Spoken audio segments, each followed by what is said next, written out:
criminals. God. It's always such a mess to get started. Fuck.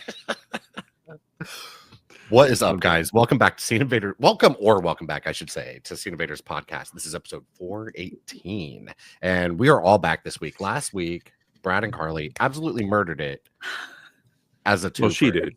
She did. I think you both did. It was a Mhm. great episode, guys. And I'm sad I missed out on that one. I guess I should have shared my thing with you tonight. But anyway, I missed out on that discussion last week. But we are all back tonight.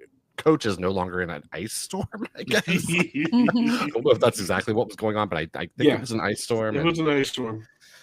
Luckily, not down here, not in Florida. But I just have had a lot of shit going on, guys. But I should be back. I don't really foresee any more hiccups coming up soon. So, yeah, you might be stuck with us all again for a while. But yeah, everybody's back tonight. Miss Carly, how are you? Great. This is a good podcast. It's fantastic. It's good. What do you want me to say? I'm great. I'm great. Just put my hands up. I'm doing so good. great. That was amazing. And then Mr. Coach, he's been through numerous backgrounds tonight. They all look pretty lit, but yeah, this is a really I think good this is one. my Mr. Coach, favorite. Yeah, I want to take a little bit from each one. I'm not as great as Carly, but I am Okay. here. but great nonetheless. And Mr. Brad from Canada. Sir, how are you? Splendid. Splendid. Just absolutely splendid. Really great. How's it going, eh? And I want to thank Carly for absolutely carrying the episode last week. You're I thought too y'all kind. both did great. I enjoyed listening to it. Yeah, we and I did loved great. listening We were to it. awesome. Yeah, we I were. mean, mindfuck movies, I'm here for it. I want to hear about it. And yeah. Well, you'll hear about some mindfuck movies later because I actually did what I always say. Well, I always brag that I'm going to do is watch the movies people recommend. Recommend. Those are words. Recommend. So yeah, you'll hear about some of those later. I love it. That's good. So tonight we're of course going to hit you with what we watched this week, and then later on we're going to discuss some of our favorite fantasy films. So definitely stick around for that. Not our famous fantasies. I'm glad you. Yeah, I'm not glad you fantasies, tagged films. fantasy I'm glad movies. you tagged That's a films different on the end of podcast. that. Yeah, Yeah, I was YouTube gonna say. would not work. Well, yeah, you all, yeah, nobody's ready for, yeah. Okay, anyway, let me shut up. Brad, Feed what did you Invaders say? Feed Invaders is alive and well. Feed Invaders is, well, it stays alive and well for real. But tonight we are going to start off with Mr. Brad, who watched the most shit this week. Like, Mr. Brad was on it. He said, I have things to watch, guys. That's right. And I'm going to talk about it on the podcast. So, Mr. Brad, take it away, sir. Yeah, it's normally not like me to watch a bunch of stuff because I don't know. I pretend I'm busy, but I'm really not. I just don't watch. You're a busy single dad. I'm not really good at the theme that we have of this podcast, but I'm getting better. So yeah, I watched a few things. I guess the most notable thing I watched was Love Hurts, the Ke-Huy Quan movie. I went in not really expecting anything. I'm always a little apprehensive about somebody that wins an Oscar and then instantly is cast in a movie. Sure. Because it's like you're playing off the fame. And I walked in this and he is absolutely delightful. I mean, I think he is too. I think Carly said last week that he is just a fantastic human being, and this really, really highlights it. I mean, it's kind of a romantic comedy, action, a little bit of everything, slice of life. You can't really put a tag on this movie. There's great fight scenes. It's kind of a mix of John Wick with Jackie Chan. Oh, okay. The fact that the fighting is not that polished. It looks awkward like John Wick, because nothing is ever like laid out perfect, but it does have that Jackie Chan quality of like the rolling, moving, and mishaps that's just really entertaining. Feels real. It does feel real. That's good. As real as a former assassin turned real estate agent and Turned real estate agent. 5 foot. yes, Even. and his former life catches up with him and they're trying to bring him back. And I don't know why this is such a weird parallel. Did you guys ever see the movie Bumblebee? The Transformers one? The Transformers one. No, I haven't, but I heard it's good. I don't think it is actually really good. But Bumblebee spends the entire film. What am I talking about? Movie. Sorry, Bumblebee. Moving sorry. Film. Sorry, John Cena. He's out. Sorry, Haley Seinfeld. But apparently I'm a big fan of this movie. He spends the entire movie not having his weapons available. And there's a slow download, upgrade, whatever you want, until the climax of the movie, in which where he gets his weapons back, and then he lays waste to a bunch of ne'er-do-well humans and Decepticons and all the rest. And you're so happy, and then everybody around him's like, why are you doing this? Why are you doing this? So that's kind of what it is. That you get to the apex, he finally realizes he's himself, and you just want him to kick ass and take names, and then everyone's like, why are you taking ass and taking names? I'm like, it's because love hurts. Okay. So yeah. You have two recent Oscar winners in it too, right? Yeah, Ariana DeBose. Yeah. But it seems like ever since she won that Oscar or whatever, like everything she's been in after that has been like, girl, what are you doing? So hopefully this is like her back on track. Both of these, like, it was an entertaining movie. I would buy it. Like, I'm not mad that I spent money to go see it. Sure. But it seems like these are paycheck movies. Okay. Maybe not as much for Ke Huy Quan. Like, I don't know. Like, that's what I'm saying. He just be happy that he's like in a movie. He's happy he's working. Right. Well, I mean, I don't know and what I'm happy he is too. Yes. So am I, because he is Charm City. Mm-hmm. He ranks up with like Brendan Fraser and Keanu Reeves as far as he's in that. That's like that. Right. Yeah, he's pleasant. And they had the Goonies. You had the Goonies reunion in it as well. Yeah, I heard Sean Astin was in it. Oh, I didn't know that. And man, I don't know who Sean Astin ate. Oh no, he ate himself. Oh, yeah, he's Sean Astin. He's gotten bigger. He has really, really gotten heavy. And I don't know if that just worked for the parts or whatever, but I mean, hey, the guy's living his best life, but he's not going to live long. Google him if he keeps doing this. I'm into it. Pardon me? I think he's looking pretty rough. He is looking rough. And I say this looking the way I look. So I mean almost like the guy who was the guy that was played Mr. Universe in Serenity and Firefly. That guy's really blown up too. I forgot his name. Yeah. I forgot his name. But yeah. Mr. Universe? I was like, I don't even recognize you, man. Know. He was also in 10 Things I Hate About You. Yeah, he was kind of like always like 6 on the call sheet. You needed a somewhat ethnic guy. Ethnically ambiguous. Yeah, it's your wisecracking Jewish friend. Yeah, seriously. Yeah. I mean, that's what he was. It just sounds funny. Yeah, I try to look up Serenity and I pull up the terrible Matthew McConaughey. Oh no. I've never seen that one either. Never seen that one either. But so does the romance work? Because the only thing I was kind of concerned about is that, and I like him, I like the actor, he's charming as fuck, but is she like too young for him? I have no idea how old she is. She's young. She's older. Okay. I'm just like, I don't know if she'd want anything to do with that guy. Is it believable? That's a good question. I don't know. I mean, he's cute. I don't know if he pulls off enough charm that it's not like, ugh. Okay. It's well, not, no. And I would never be about him anyways. Yeah, no, but you know what I mean? Like he's just adorable. That's all. That's exactly it. Adorable would be the perfect adjective. Yeah. Yes. Carly, your guy is David Krumholtz. Oh, okay. Krumholtz. Okay. David You'd know him from 10 Things I Hate About You. He was in Oppenheimer. I think he's the lead in Numbers. And I want to say the elf in Santa Claus. Yes. Bernard the elf in Santa Claus. Sorry. Yep. Oh my God. Yep. I've never seen any of these except for Oppenheimer, and I couldn't pick him out of a lineup. Okay, I think you'd recognize him if you guys saw him. Yeah. Maybe when I was a little girl, he was Joseph Gordon-Levitt. best friend in 10 Things I Hate About You. Yeah, he was the best friend. Okay.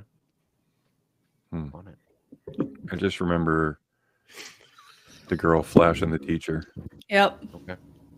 That was that movie. Mm-hmm. No one was concerned about that. This is about to become a 10 Things I Hate About You podcast, specifically. We're very invested. Like black hair Heath Ledger, so that was cool. Mm-hmm. Yeah, there it is. Yeah. But Love Hurts is a buy from you. Love Hurts is a buy because I was vastly entertained by the entire thing. There's not a part that dragged or anything, so I would really very much like to see it for sure. Yeah. So beyond that, I stayed home and I wound up my Amazon Prime and watched the 3 episodes available of season 3 of Invincible. Okay.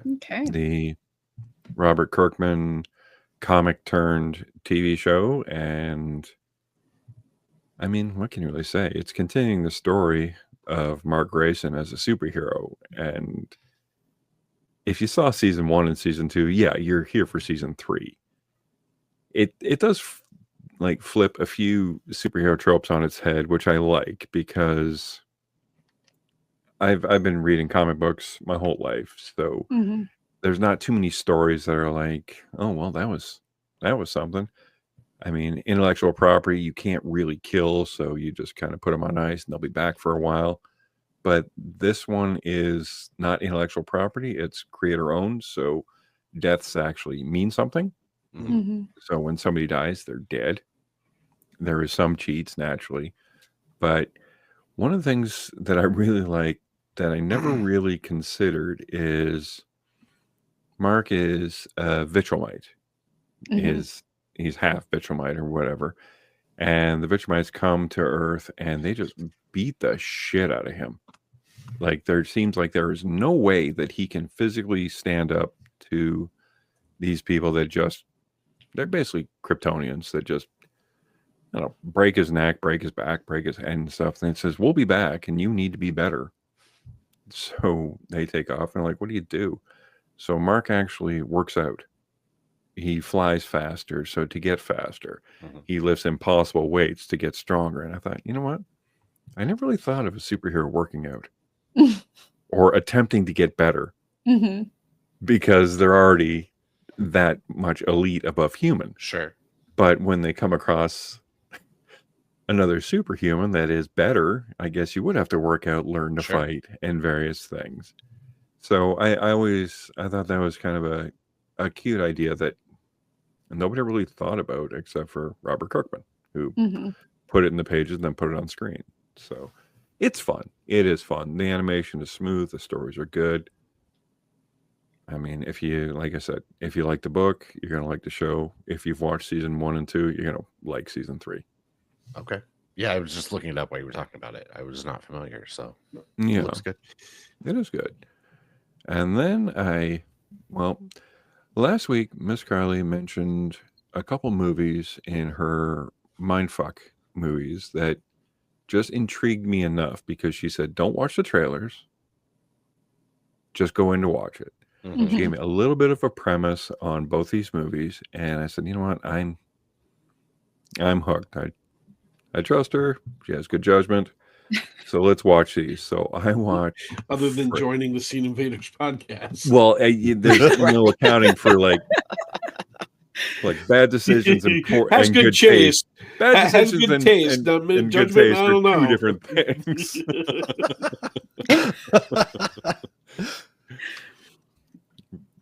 I can't wait to tell you about the sponsors we have, Dave, because I'm just going to send Dave. Yeah, don't sponsor us. Not at all.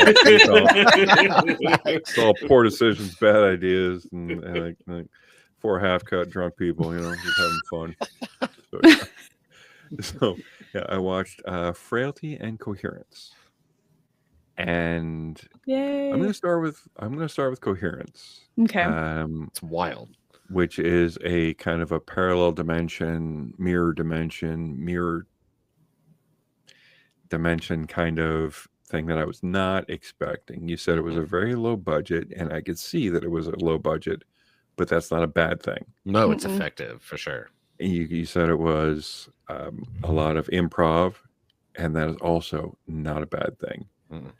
So Coherence, can I call like Goosebumps? This is Brad. I'm calling you to appear at this entire movie because I had goosebumps through the entire damn thing. Yeah. It's creepy. With the possibility. Have you seen it, Coach? I have not. It's on the watch list from like 5 years ago. Okay. I was gonna say, this is Coach you approved gotta for see sure. it. Yep. I mean, it is an alternate reality thing, but does not go into like too much of the hoodoo weird thing. The only thing that I thought was weird about it was how okay the entire dinner party was with it, that there might be alternate realities. Sure. But I thought, you know what? I've thought worse things at a dinner party. So yeah, I really, really, really enjoyed it. And the ending was perfect. Yeah, it's crazy as hell. The ending was absolutely perfect. And those goosebumps I was bragging about, they're still here from that ending. Right. For sure. Because it's just, it didn't end the way anybody thought it would or really needed it to, which I appreciate. I don't think there's any way you could sit through that and like see where it's going unless you knew about it beforehand. Well, and kind of thing that like as it unfolds, it's just like, oh, okay, shit. Oh, yeah. This is what we're doing. And the swapping with characters, I'll leave it at that because I don't want to ruin this. Yeah. I don't want to.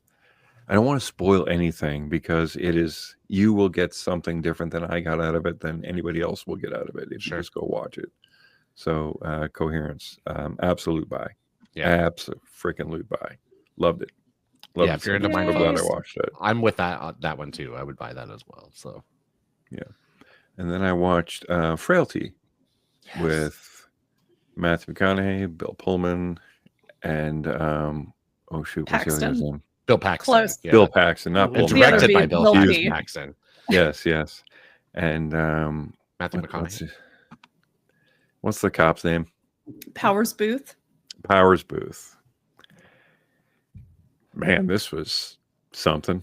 Right? Yes, indeed. It had religious culty thing. It had psychic abilities. It had, oh my God, just like sliding doors kind of. Oh man, it had a bit of everything. But it got me thinking. Matthew McConaughey, he is truly amazing in this. Like his acting. McConaughey. Yeah. Oh, okay. It really could. It's like over 20 years ago. Yep. But he plays a part, and his acting is stunning. He plays subtle. He plays creepy. He plays menacing. He plays meek, and all effortlessly. Now, how come this isn't an Oscar-worthy performance? The Oscars shit on genre films pretty much of all types. Yeah. Now, that got me thinking it because an Oscar winning performance can be dictated by the people surrounding it. Sure. The studio surrounding it. Because I watched Dallas Buyers Club and I loved it. But I don't think that his acting was better in Dallas Buyers Club than it was in this. Sure. It might have been like that. He has the transformation. He's super skinny and like Yeah. the Academy eats up that kind of shit. But 2001 was also like a powerhouse year. True. That was Tom Hanks for Castaway, Ed Harris, Pollock, Oh, Russell yeah. Crowe, Gladiator. That's probably why then. Yeah. Jeffrey Rush Quills. Like basically all five of these hit all the five things that they love. Yeah, but do you think that like because of the subject of Dallas Buyers Club was a little more intense, a true story, that elevates his performance? No. Just I don't think so either. Oscars. No. I don't think so either. Yeah, it was the weight loss, the transformation, and stuff like that. There's a political element to all of it too. It is the political elements and the bias of the Academy around certain movies. Sure. Because if you see this movie, I was more impressed with his acting in this than I was with Dallas Buyers Club. Sure. And I love that movie. This is this is right before his big downfall. This is like the peak of the original. Like he had, sorry, I'll go through it. Time to Kill, followed by Contact, followed by Amistad, followed by Ed TV, which was the first major real one. Sorry, Pat Egan just came in and flipped me the bird. Ed TV was the first real lead. U571, and then he had Frailty, and then he does Tiptoes. And then I've not seen Tiptoes, but I've heard about oh God! And then Sahara, and then like it just failure. Sahara, that's the one I kept on thinking was Fool's Oh Gold. yeah. So like this is the this is peak original McConaughey. Hey. When it comes to like a horror performance or something like that, like it's as we've seen this year, it's not impossible to get nominated for something like that.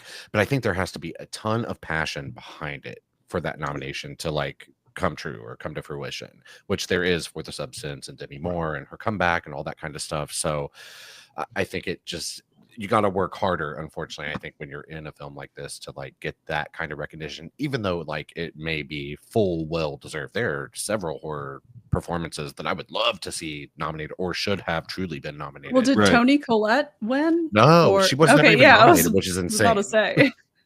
Right. And there you go. Also only did 17 million in the box office. Yeah. Well, so maybe there also is perhaps studio didn't submit it for a Oscar recommendation, but I don't know. It just got me thinking, because I like going back and seeing movies I haven't seen, sure, by actors that I enjoy, and it's like, why did I miss this? This is great. Mm-hmm. And so, Frailty was absolutely amazing. Definite buy twice. A buy and then tell everyone about it who has not seen it. Right. Oh yeah. 100%. Don't tell them too much about it. Yeah. No, just tell them to go see it. Like try to go in blind. Like Carly did with me with both those movies. So thank you, Carly. I really appreciate that. Yeah, absolutely. Good recommendations, guys, for sure. I love them. Love them both. So you need to recommend something great this week too. And I've got a great one for everybody when we try to do that topic. Okay, cool. Whenever that's ready. Very good. And that's it for me. Who's next? All right, we're moving on to Mr. Coach. Mr. Coach, I know you saw one thing that I'm dying to see, and I actually have the ability to watch because of you, but yeah. Oh, yeah. I think you just, okay, got it. So the first thing I saw was Nickel Boys, which let me pull up, because the IMDb is our friend when it comes to summarizing. Based on the Pulitzer Prizing novel, Nickel Boys chronicles the powerful friendship between two young African-American men navigating the harrowing trials of a reform school in Florida. So this is kind of, it is set during the civil rights movement. But this is, it's a lot of style, but also substance. So the big thing is this is how they shoot the scenes. So it's kind of like what happens in the movie is what's happening in the backgrounds of the scenes. Like it's a very artistic, artsy fartsy movie. Like I kind of had this debate with Pat Egan, because he's just like, it's the worst movie ever. And I'm like, no, it's really good. He's like, well, you're always trying to understand what the director is saying. I'm just looking at the light and colors on the screen. I love Patty. And I'm like, yes, I know, but this is not going to be an easy recommendation because it can get tiring at times. Sure. It's really well done. I think they go a little too artsy fartsy for too long. I'd like to just live in the story, because there is a great story of redemption and growing up, and it's kind of like Cool Hand Luke for Black teenagers during the civil rights movement type thing. Yeah. And for people who might be confused about what he's talking about, this is all shot from like POV. Right. This is all like first person. No. So it's like Hardcore Henry, but a drama. It's hardcore Henry with drama, but it's not necessarily like Hardcore Henry will be looking over here, and then it's what happens over here. Okay. So, 5 different hands just popped. That was very AI coded. Like, I'm not going to say you buy it or what's the scale again, guys? I'm sorry. It's whatever you want it to be. You like it or you didn't? Yeah, I'd say borrow it, check it out. If it gets a little too artsy fartsy, plug it up and move on. But I've seen some people say that like this stylistic choice really, really worked for them, and then I've heard other people say that it was distracting, like after a while because they just pushed it too far, and they understand both sides. Okay, yeah, I feel like I probably will as well. Yeah, Chad, I think you'll really enjoy it. Okay, and then I caught up because today is the last bit of Cobra Kai, so I caught up on all the episodes to get to the last bit here. How hard is that? It has I need to catch up. It's gone insane. Like, okay, here's my thing on Cobra Kai, because I think I was one of the first adopters, and like I saw it when it was on YouTube. Yeah, like I was all in. It's a amazing idea, and I think you had creators that were just happy to do it. Like, I can't believe they let us do this. When we're playing in the world, we're playing in the world, and it's just like, wow, everybody loved this. Let's keep playing in the world. And then it's like, well, what cool things can you do in this world? Well, I can bring back Elizabeth Shue, or I can reintroduce this person, or this storyline. And then it just started to get out of hand. And I think it just became this monster of like, what do we do now? I don't know. We have to do something. You have to do something. And it has spiraled to this absurdity of this tournament of the Takai Waka, like they say it a million times, and it drives me insane. Careful, white guy. Careful, white guy. No. I'm good on this one. And then they bring in like all these sub characters. There's this Brazilian dancing girl who's an influencer, a Korean karate master who's like punk and emo, and like all these random people just start showing up. Then the Russians come in. Holy shit. Next thing you know, somebody is dead with a knife in them. What? Oh my god! What? Somebody died? Okay, I definitely. That was the cliffhanger. I need to watch. Now it's how do we get past this? It's like super soap opera now. That's Jeez. Yeah, stabbing it's like somebody is the novella or whatever. Yeah, that's the martial art. I know it's called "fuck you." But I still highly. Like, I still say go with it because of the insanity of it. Right. Because it's like, hey, we started here, and it's, it's kind of like Fast and Furious. Now we're in space. Like, you were robbing DVD players. That's where you started. You were drinking Snapple, Corona, and robbing DVD players. Yeah. And now you're going into space. Yeah. So like it's kind of like just stick with it for the absurdity. Sure. I think I only have like 2 episodes left. I don't know how they're going to end it. Maybe they go to space, and if they go to space, I'm watching that show. Right. I fell off after the quote unquote school karate fight. Oh, I think that was season 2, wasn't it? And where the guy breaks his back on the railing? Yes. And I watched a little bit after Johnny set him on fire, and I'm like, what do you to get him to stand? And I'm like, I understand the motivation. That's right. Okay. But no. But this actually sounds kind of. You guys are selling me like every bad thing you're saying. I'm like, oh, it was the assembly that they were all bragging around, and he says, and then we were subjected to a karate fight in school, and I'm like, you don't call it a karate fight, people. Okay, sure. But the whole thing is gearing up to this Karate Kid Legends, where Jackie Chan, and Ralph Macchio combine their talents to coach a kid to be the next Karate Kid. Oh wow! Okay, is that for like Cobra Kai, the next like spinoff? Yeah, that's a movie coming out. That's a movie coming out. That's the movie. Okay, like, they're ending all this and then going that direction. Okay. Are they bringing back Jaden Smith? Whatever. Oh shit! Does he get to wear a house on his head? I'm not going to watch it until they do that. He's too busy putting his head in whatever, a dollhouse or whatever. Wearing the Castle Grayskull on his head. Yeah. So not to have like a bad pun, but this Cobra Kai thing is kind of a snake eating its own tail.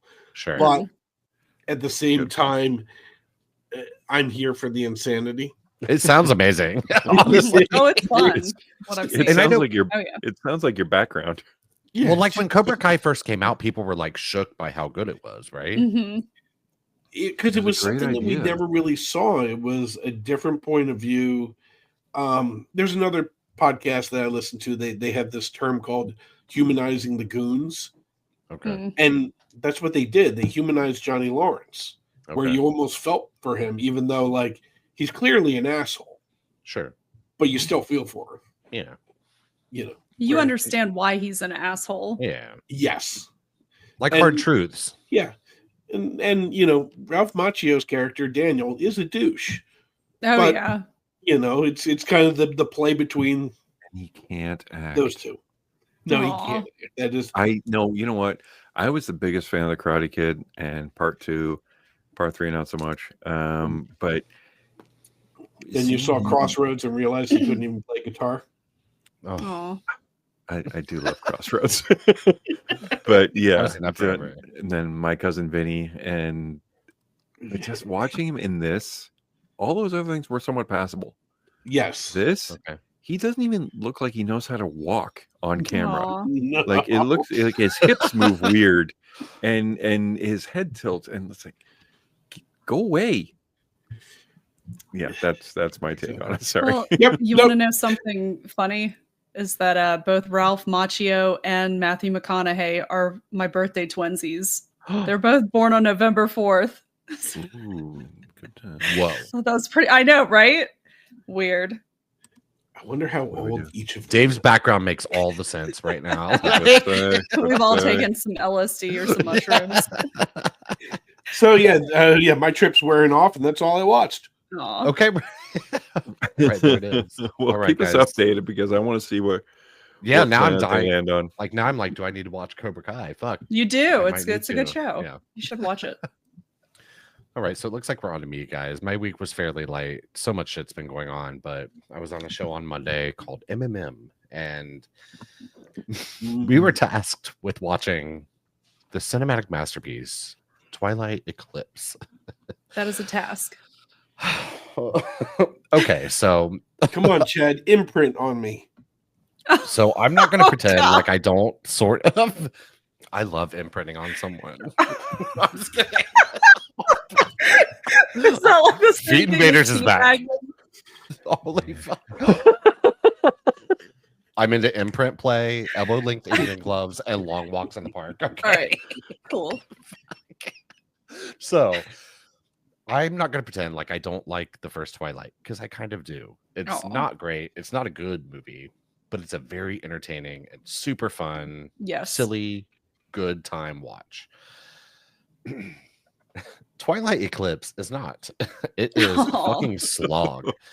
It was so hard to get through. And I'm the kind of person, like when I sit down to watch something, my full intention every time is to sit down, watch it as one entire piece, no breaks, no pauses, my phone is away, all of that kind of shit. And of course, this is an older movie, so I had to watch it at home. And it took me 3 sittings to get through this movie for the show. No, it's wait, just which bad, one? guys. Which one is this? This is the second the one third. or third? Oh, okay. Yeah. Is it Creepy Baby one? Creepy what? Creepy baby one? No, that's the Creepy next baby one. face. No, that's the fourth Yeah, one. no. This is one where he's like, marry me, and she's like, LOL, no. And it's all like that kind of bullshit. And like the one where she's in this tent. She cuts his head. Yes, in the tent, and then like Taylor Lautner, who is a terrible fucking actor, at least in this movie. Every movie. Like her like werewolf vampire love, like both sides. Is the only person that can provide a heat source because they don't have fire. Yeah, that's the movie for sure, definitely. But yeah, I'm not going to talk about this too long, guys. It was a slog. It's awful. If you haven't seen it, don't do it. I cannot recommend it. And yeah, fuck. Do you know what his most recent, what he's going to do next is, Taylor Lautner? No, oh god. I'm scared. It's called Taylor Lautner Werewolf Hunter. Oh wow! Is that a reality show? I think so. Yes. Oh fuck. Okay, that sounds awful. I hope he finds one. Yeah, like I said, there's some fun to be had in the Twilight series, but Eclipse, I think, might be like the worst of the series. Ooh. At least the other ones have like some kind of like a fun element to it, and this one it really didn't. And I wanted to die by the end of it. I was like, please, God, where are these credits? Holy shit, I have to watch this. Do you think Taylor like looks at his co-stars and says, "Oh, he's getting cast as Batman," and just kind of goes home and cries? I mean, you kind of wonder a little bit because Boy. I mean, Robert Pattinson has become a thing and like an actor that I actually do appreciate. I feel like I haven't really seen him in anything bad. I mean, obviously, if he's given like shit dialogue and stuff, you know, it's kind of hard. He's a talented actor, though. He is a very talented actor, and I think Taylor Lautner never ever was. I don't think he is either. He's about as charismatic as a plank of wood, in my opinion. He's very attractive, and I think that kind of where it ends, it begins and ends. Okay, I can totally understand people being attracted to him. Yes, he's not bad enough. Make good choices. Like Robert Pattinson was making good choices. Like when he's not doing the Twilight movies, he's did Valentine's Day, Field of Dreams 2, Eagle Eye. Oh my God, Field of Dreams 2. Yeah, Grown Ups 2, Tracers. Like look at wow. Yeah, like that's just bad. He'd make bad choices. Well, you can tell Robert Pattinson has like more of like maybe an artistic sensibility about like the roles he chooses. And Taylor Lautner goes and works with Adam Sandler. I want to go work at Cronenberg. Facts. Yeah. But yeah, skip it, guys. If you haven't seen it, don't. And but I mean, well, I can't really say that. Like, watch through the entire series because the Twilight series is certainly something fucking else, and this kind of comes with the territory of it. But know that this is the low point of the series, in my opinion. And what was insane to me, and we talked about this on the stream, is that this had a good budget. Like these movies were making money, and this movie does not look like it was made with any money. Like, it looks cheap. It looks bad. They didn't spend it. He looks like a sparkling vampire, and you're like, what? Okay. Insane. And then the other thing, I know Carly and I have some crossover on this. We have not discussed this, and I am dying to know what she thinks about this movie, which is Hard Eye. It's directed by Josh Rubin and starring Olivia Holt, Mason Gooding, Jordana Brewster, and Devon Sawa. Yes. This is a movie. It's kind of a throwback. It's a romantic comedy. Yes. Horror Screwball. film. And I'm curious to know before I share my thoughts, I'm curious to know what you thought about this movie. I was excited for this one. Okay, yeah, I was very excited about this one as well. I had heard that the whole romantic part really works. I don't know, like I really enjoyed it. We actually, and I meant to bring this too. Did you get the little Valentine's cards? No. They gave, okay, so like I've got like a little set of Valentine's cards that they gave me at the theater when I went and saw it. I was like, this is the first time this has ever happened. I was really excited. But I want Valentine's cards. Fuck. AMC. Let's go. So that was already cute. I really liked the opening. The opening kills were great. I liked the character design. I liked the whole, hunting aspect of it. The arrows kind of made it seem kind of like Cupid. The gimp mask, really nice, like character design. Yeah. I mean, I'd say all in all, I enjoyed it, but I did have some issues with it. I'm kind of curious to hear more about what you thought. Big same. So I was very excited for this movie, for real. I love a slasher. It's my favorite genre of horror. And this looked right up my alley. And the opening, I was like, let's go. Because like, the opening sequence of this, it goes so hard. It goes on all cylinders. And I was like, this is going to be fun as hell. And the movie is fun. Yes. And it's pretty funny in a way. Like, I mean, this really leans, I think, harder toward romantic comedy than it does horror. So it's very heavy. Romantic comedy? Really? Yeah. And it's more like a screwball romantic comedy, like more in that kind of vein. Like, you know, like where they kind of, you know, butt heads against each other and you're like, but you guys are perfect for each other type thing, or at least you kind of feel like they're at least working towards that. Sure. It definitely had that like old schooly vibe to it in a way. And I'm with Carly. Like, I think the villain design in this was great. Good look. I've seen the posters and I've seen a few trailers and stuff, and it does. He's she can't tell, is got a very imposing figure for sure, and the look is like, oh shit, yeah, you know. And this is a very Scream style slasher, like whodunit type thing. It's a whodunit mystery mixed with thrills and chills and all that. But my problem with this movie, I did not hate it, but when it was over, I was very disappointed in it because I just wanted more horror from it. It really, like, there are sequences here where, and I'm willing to suspend disbelief for especially a fucking slasher movie, right? But like when these people are like hunkered down in a car where a killer is trying to get them, and they're like having these heart to hearts for minutes upon minutes, and I'm like, guys, like, someone's trying to kill y'all and y'all are like sharing your like personal life, and like I'm just like, I don't have time for this. And I did also think, and I'm not going to spoil this here, that the killer reveal, it didn't work for me.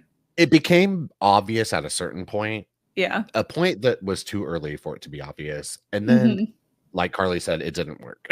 I didn't think the killer reveal here was all that great, and this is a hard one. I thought it was entertaining enough. It's a fun enough time at the movies, but if you are like a true horror person, maybe this is a little bit on the slight side of things.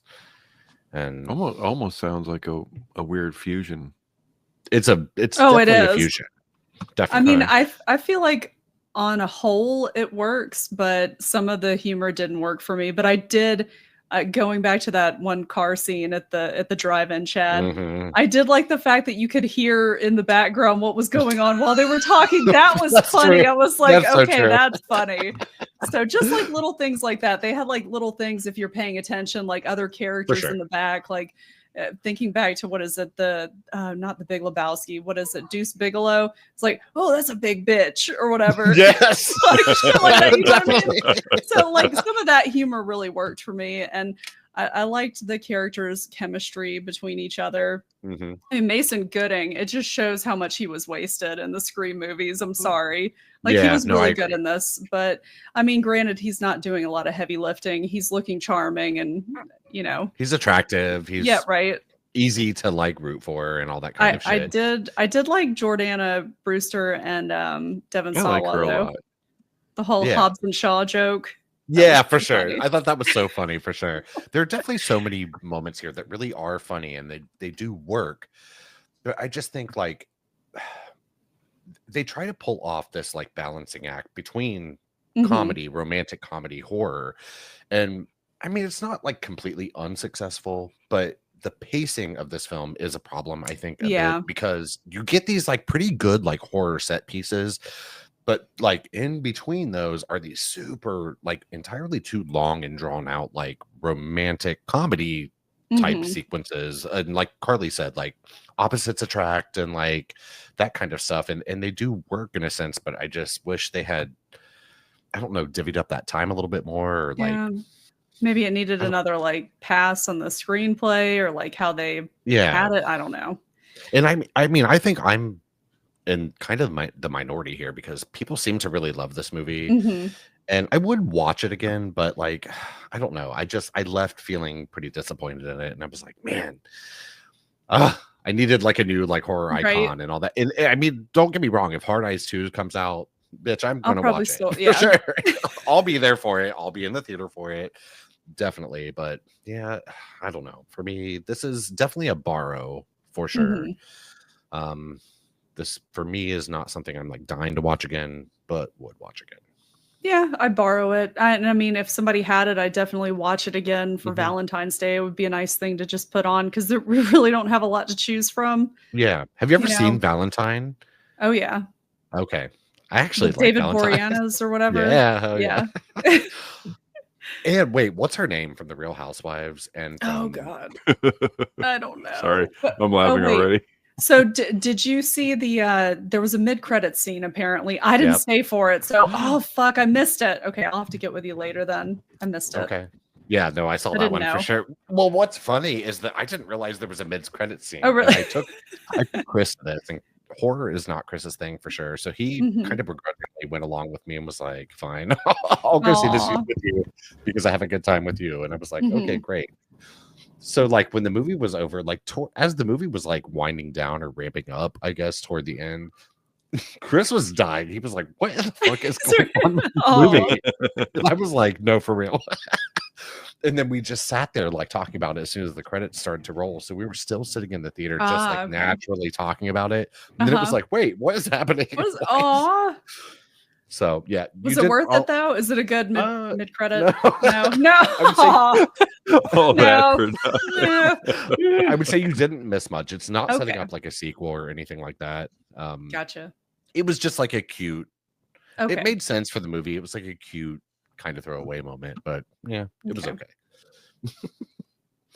And so then, you don't think there's going to be a sequel? I'm going to imagine there might be. A lot of people are like giving. I think it made a decent amount of money. Like the first opening weekend or like the first couple days, it made like almost 10 million, like 8.5 or something like that. Yeah. And I think it was on maybe a $10 million budget. I might be pulling this out of my ass. Fuck, I look at so much shit on Twitter, but I feel like it's somewhere like in that ballpark. So I think it'll definitely at least make its money back, if not a bit more. And like I said, a lot of people seem to like this, and I think this is the kind of thing. This is a good like gateway horror film for maybe younger people or people who aren't super into horror. This would be a good like dip your toe in, that kind of thing, because it's not too scary or too intense. So Chad, did you please tell me, did you laugh at that part when he's taking the tire iron out of that person's mouth? Yes. Both of them, they're like, it's like they were both removing the sword and the stone. I was like, oh my God, this is great.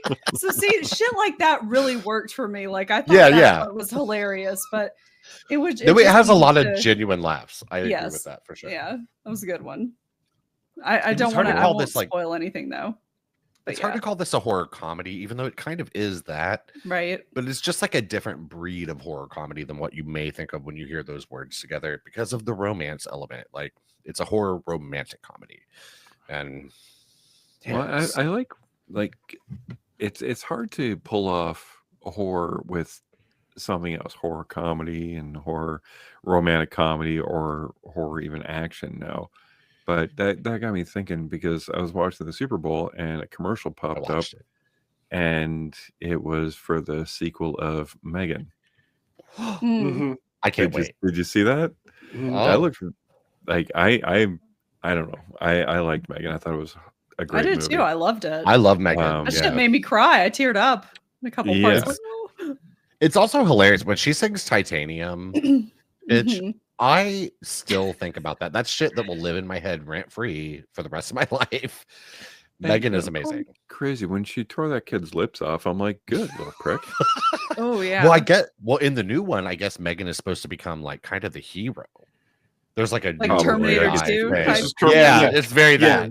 It's M2. I'm digging it. I like that. Still with a 3 in there somewhere. Yeah. Mithrigan,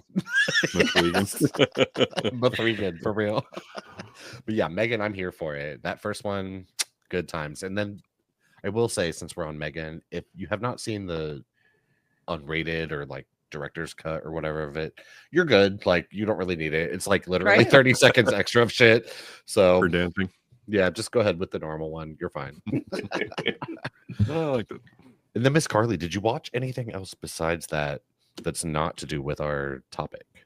No, I haven't. The other movies I watched are movies that we're going to talk about. Oh shit. Fantasy. Okay. So we're going to go in the same order that we did here. And like I said, we're going to talk about our favorite-ish fantasy movies. Favorite is so hard because literally depending on the day, whatever the genre is, you could ask me some shit. And yeah. I could see a movie poster on the way anywhere. I'm like, oh no, that's my favorite one. I remember now. So I mean, these are all subjective. This is facts. That's today, currently, right now, Yeah. as I speak to this in the next 8 minutes. These are my favorites. Well, and what's nice about that is that we can revisit these topics with new selections at a later time. Yes. So, And I will be right back. I'll be super fast, but you guys can go if you want to. Yeah, I'll be right back. All right. So really quick too, just to talk about Hard Eyes for one more second. Okay. Mr. Coach, I think this is definitely something safe for you. That's what I was And, waiting like- for. Honestly, I was waiting for you guys to give the coach approval or Well, no, because- don't watch this shit. It's just one of the most bizarre mixes of stuff I've seen. If I don't know if anybody here has seen Happy Death Day. I might have. It's like Groundhog's Day horror. Yeah. comedy. I know the premise, so that's Like what makes I me have think this. of it. I have this under like I'm gonna watch Y2K, which I Okay. heard is so absurd. I haven't seen it, but I would like to. It's A24. You know, like a certain '90s superstar suddenly pops back up. Oh, Yes, yeah. I mean, like there's certain scenes that are apparently Okay. like hilarious. okay. I'm here for So, that. but I would put that in this category. Okay. Yeah, it's such a bizarre balancing act, kind of, Mhm. that just was not all that successful for me. And Mm. That's a shame. yeah, no, I agree, dude. It could be worse. You could watch Taylor Lautner Werewolf Hunter. Ah, fuck. Sorry, I just need to get it off my screen now because Not for nothing. I think staring we at all, how did I this think happen? we all have to watch it a little bit. I think this sounds like. Hold on, I'm looking it up right now because What, Sasquatch Hunter? no, yeah, Taylor Lautner, Ghost Werewolf Hunter. Freaking story bullshit. When the camera is just, oh, look that way. And Yeah. Oh, then it's an the Oh, camera- Amazon you thing. just missed him. You just Oh, missed is it? him. Holy shit! Are you happy? here? Yep, it's real. Were you looking it up? We have to do like an entire we have to do an episode about this at some point. When's it come out? That's what I'm trying to find out. Because I know it's already been canceled. Fuck, I'm dead. Hold on. I know it's not going to be returning for a season 2. Just assuming. Just I know it's an correctly. Amazon thing, so that's Oh well, interesting. so oh my god. So there's money behind it, but I don't What's know. that? We're the talking Taylor about- Lautner Werewolf Hunter. We might Oh, all no. have We got Oh, sidetracked. no. As fuck. we might all have to watch an episode. Oh fuck! Oh, I feel like when it comes out, it's an Amazon thing. I feel like we got to do an episode about this. At because least, yeah. So, Just one. It sounds insane. everybody take one episode because I don't think it's going to go past 4 episodes. Mm. Or Well, I mean, fucking I better assume not. since it's Amazon, they'll do a whole season and then either discard it or whatever after that. So Yeah. Give him his Coke and horse and send him on his way. I want to believe in you, Taylor Lautner, but after Eclipse, I Aw. don't. I'm sorry. Kind of, All he's right. kind of making it hard Take your to. Shark Boy money and disappear. Yeah, facts. Go find Lava Girl. Mm-hmm. Wait, isn't All that right, his so- sister? Wait, what? No. Lava Sorry, Girl I is... don't- okay, I don't know if they're. I thought No, they were she's- siblings. I'm sorry. an No, Honest and she's for someone. real Well, life? in the movie they are, but they, Oh. in real life, she scarred everybody in Machete with this. Like, Gotcha. no, you're Lava Girl. Put your clothes back on. Aw. All right, guys. So, like I said, we're going to talk Speaking about of fantasy, our favorite Mhm. fantasy movies or our favorite fantasy movies as of today. Sure. Yes. And we're going to go around the order that we started this with earlier. So that means we are starting with Mr. Brad from Canada. Look at the maple I leaf love on his it. fucking chest. I cannot. It's so amazing. Dude, you must have some of the most amazing character builds on video games. I do. No kidding. I really do. And they're all wearing masks. Oh. Oh. You don't Yeah, deserve a mask, Mr. Brad. Favorite well, some of the other masks are more elaborate. I'll leave it at Okay, that. all right. Hey, don't you have a luchador mask? So shut I up. do. I do have a luchador. Okay, mask. yes. On you right now. So shut Wait. up. No, it's not here. No, I don't. Just let me know when you're ready for me to I- switch things, Brad. All right. So Yeah, my top 3 fantasy movies. Now, fantasy can come. I always thought when I thought of fantasy movies, I think of like the sword and sorcery kind of thing. That's what pops up more than science fiction, more than anything else. So that's kind of where I laid. So yeah, you can pop on to my honorable mention. Yes, there's sorry. Yes. Now, I've never seen it. What? Oh, Dad. At least watch the first one. I did this and then stop. Yes, at least check out. And then the third Sean and the fourth Spanish one. accent. Yeah, my honorable mention is Highlander, the immortal Scottish warrior who makes his way through modern times all the way to the 80s. Modern times. Only be one. There can only be one, battling another immortal, the Kurgan, played by the truly immortal Clancy Brown, and Sean Connery along the way playing the Spaniard, as you have the Frenchman playing the Scotsman. And we'll leave it at that. But you have a Queen soundtrack. Yes. Okay? I mean, like I honestly listen to this on my Spotify occasionally, but it's good. It didn't make my top 3 just because I can appreciate it now, but I'm going from when I actually watched these movies, how much I enjoyed them. So yes, honorable spent with a U because I'm Canadian. Mention is Highlander, the original. Nice. All right, next one. Next one, please. Next one it is.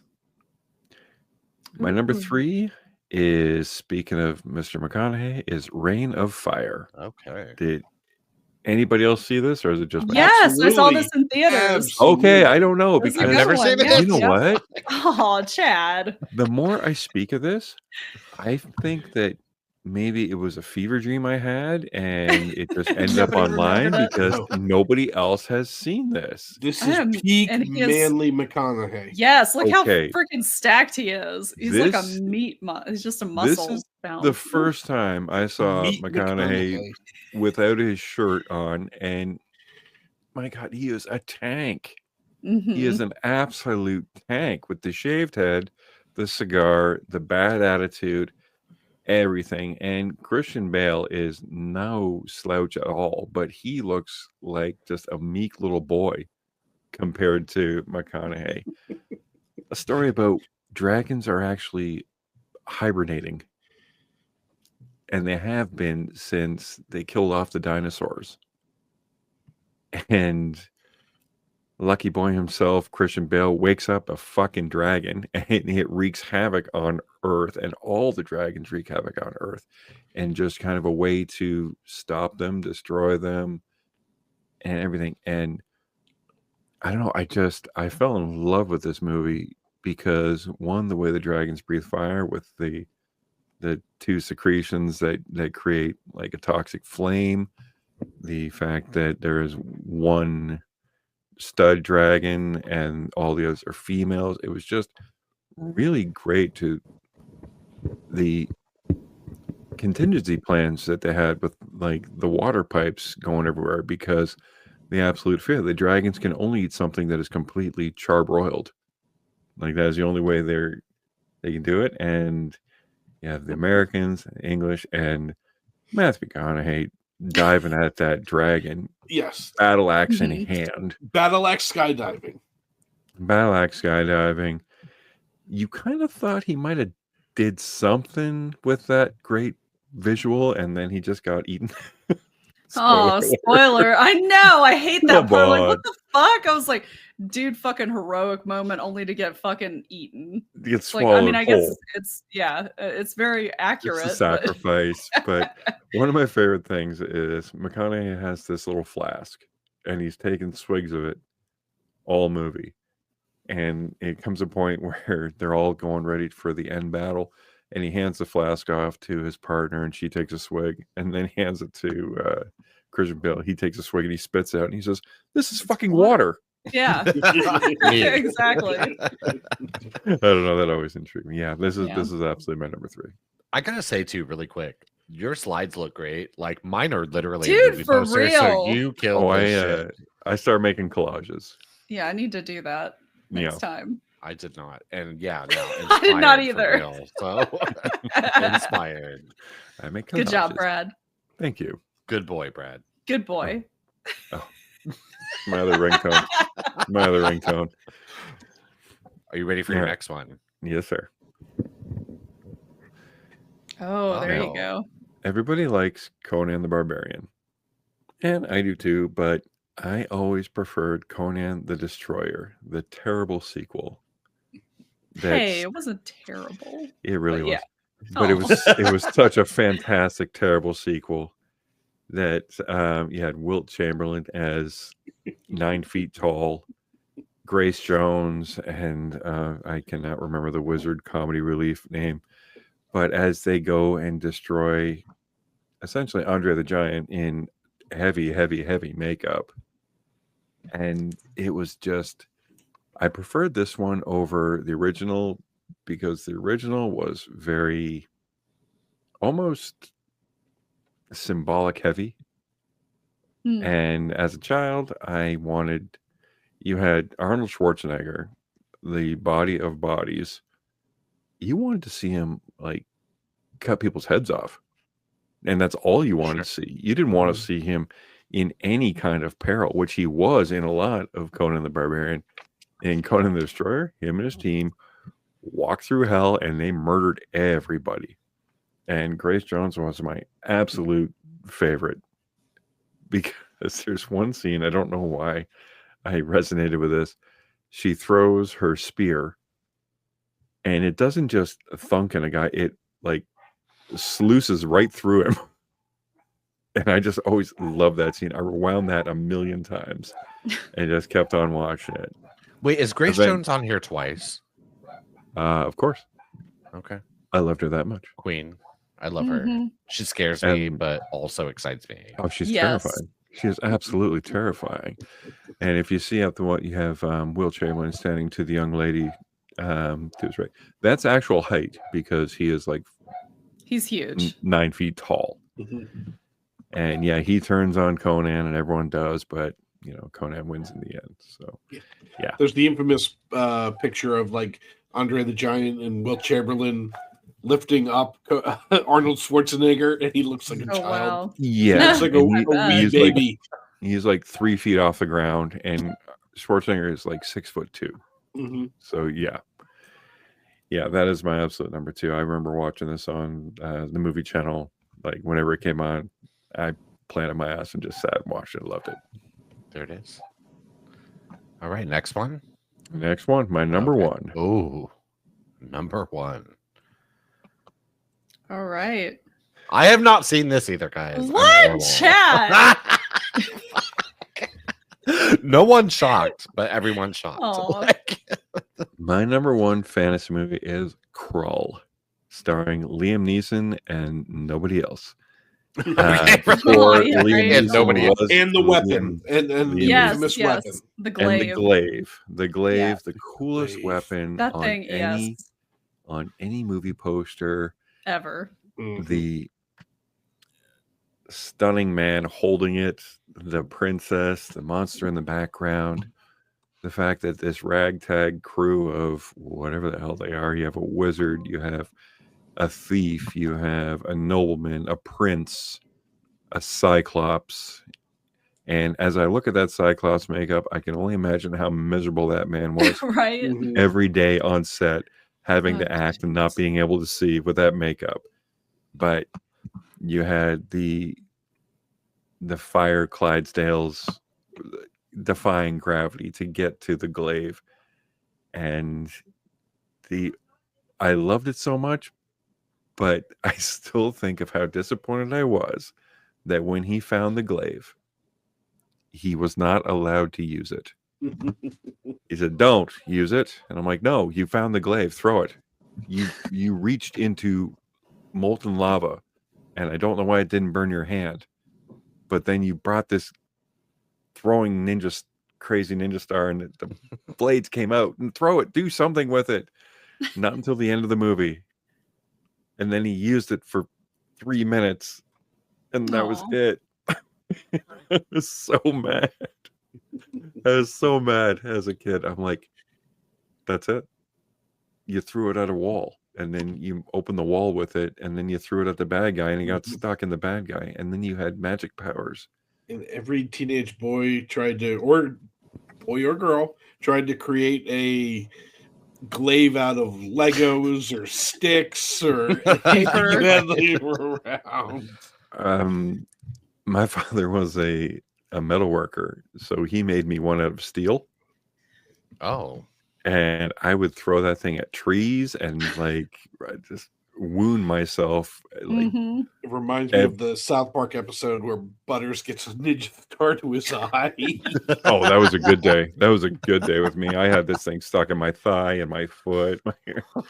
My mom's like, "You can't play with that anymore." I'm like, "You can't take it. I'm using it more than the guy in the movie ever did." Yeah, that's right. Yeah. Now, Krull was absolutely my favorite fantasy movie, and I watched the hell out of it. So much to the point that I had a snow day today, and I watched it this morning. Okay. Aww. Yeah. After you got dug out of the ditch, homie, holy shit. Yeah. Jerk off. Brad's had a day, guys. A great day. And his cat's okay too. My cat is fine. Right. The cat is. Rest assured, guys, the cat is fine. Yeah. Car's fucked, but cat's okay. That was good. Yeah. Mm-hmm. Yeah, this is a weak category for me. So yeah, this is gonna be one where I haven't seen that a whole bunch. So all right. So we're gonna move on to Mr. Coach. Coach coming with the AI, coming hard as fuck with the AI. Look at that. And yeah. You got the overcoat and the sword, and he's gonna go kill every one of those dragons. Wait for my opening, guys. To be let down as fuck. And do you want the purple castle or the crystal castle? I think this looks sick. I love it. Right? That's so cool. Those of you listening, seriously, go on YouTube, check out Coach's, definitely. like amazing talents with this. Don't look at mine though. Or mine. Just look at Coach's and then come back to audio. Yeah, exactly. And Brad's collage. Of Brad's look good too. Hell yeah. Yes. Yeah, my opening has a dude with leaf. As a dude with a maple leaf, but my collages are worth it. Do you have honorable mentions, Mr. Coach? No, I just go straight to number 3. Oh. All right. Wow. I had some. I was like, well, there is one honorable mention that I just found out my theater is doing a cult movie night, and they will be screening Beastmaster. 35 millimeter on the big screen, so I can't wait to go see that one. Oh my god, he's so nice. He's such a nice human being. Such a good choice. Great choice. Alrighty, what do we got here, Chad? We can flip. Are you ready for the next one? Yeah, we can flip it. So my number 3 is Return to Oz. I just learned about this before the show. So. Nice pictures of the Wheelers and Sergeant TikTok. This is everything that Wizard of Oz should have been, but couldn't have been due to the time. If we just break down the characters, you have, Jack Pumpkinhead? Is basically a Jack Skellington with a pumpkin head. Yep.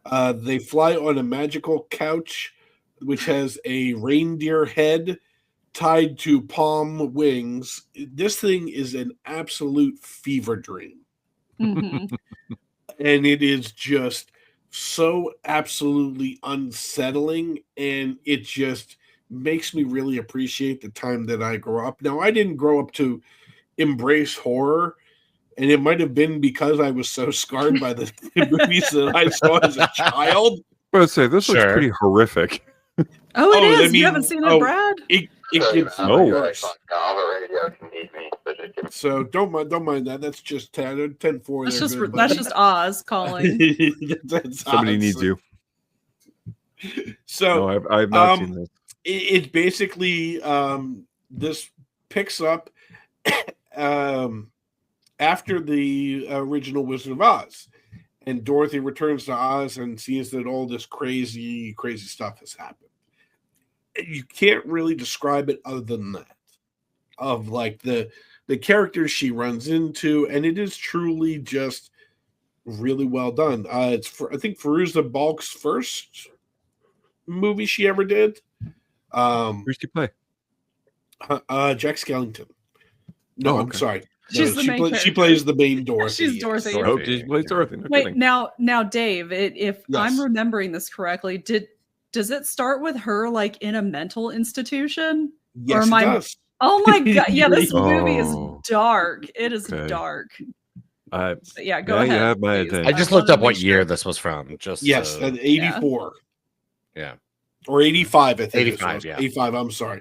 So yeah, that I really don't want to give much away, but I do want people to see it. But yeah, I mean, if I haven't given you the hook at this point, so can I be so real about something? I don't even think I knew that this existed. Oh my gosh, you have to watch it then. So it is so crazy. This makes The Wiz impossible. Okay. Yeah.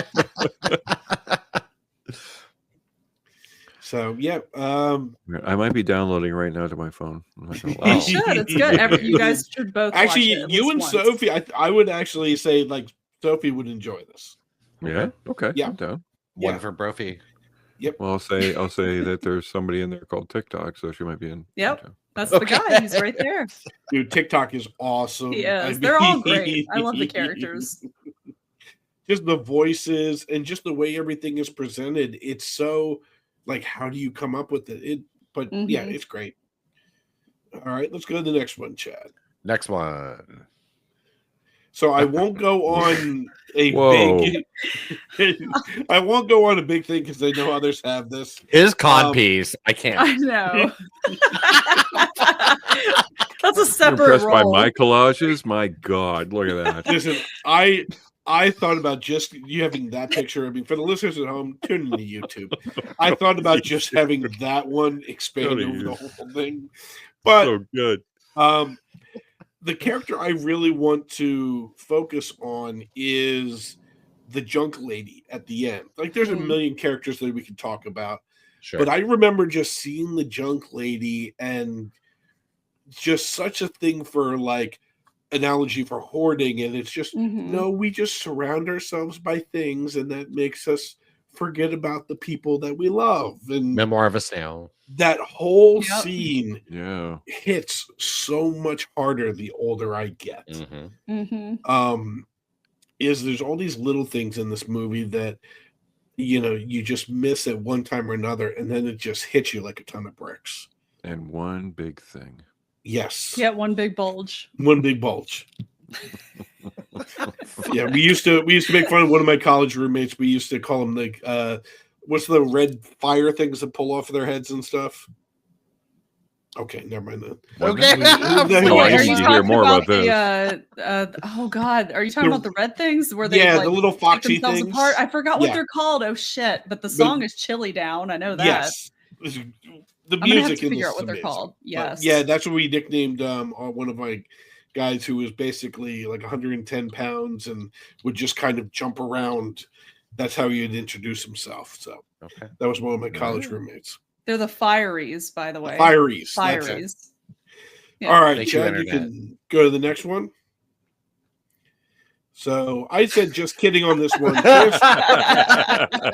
Transformers is a fantasy movie because Megan Fox is with Shia LaBeouf.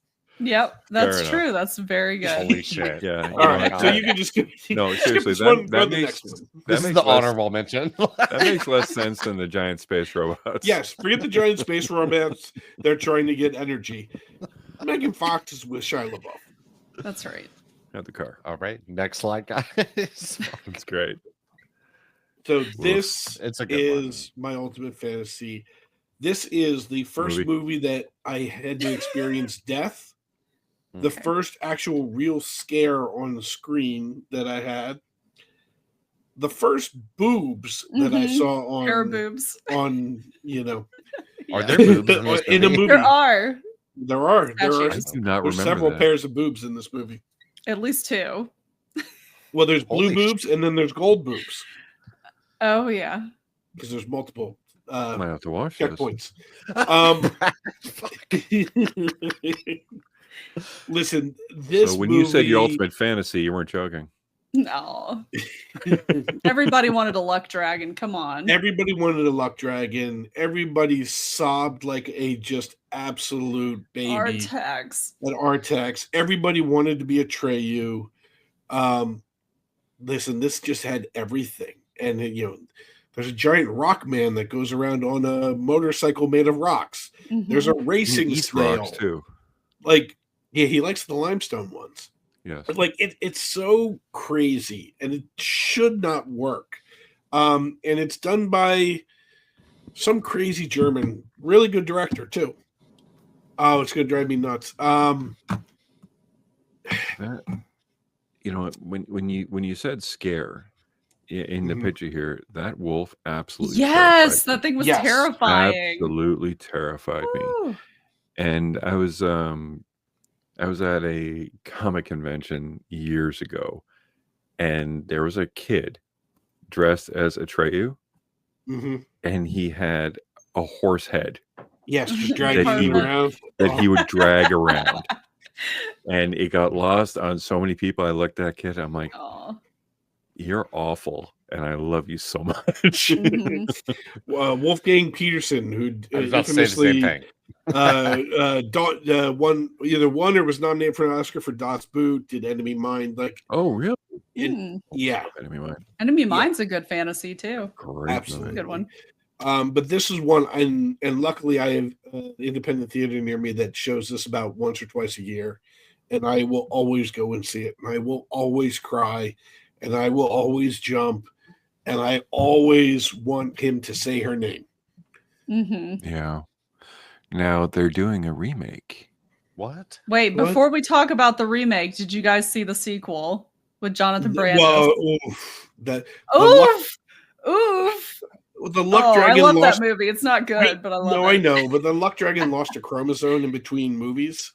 Oh yeah, I totally didn't even remember that. I just remember Jonathan Brandis, and I don't know. It's not a good movie, but I liked it. Yeah, I did see that.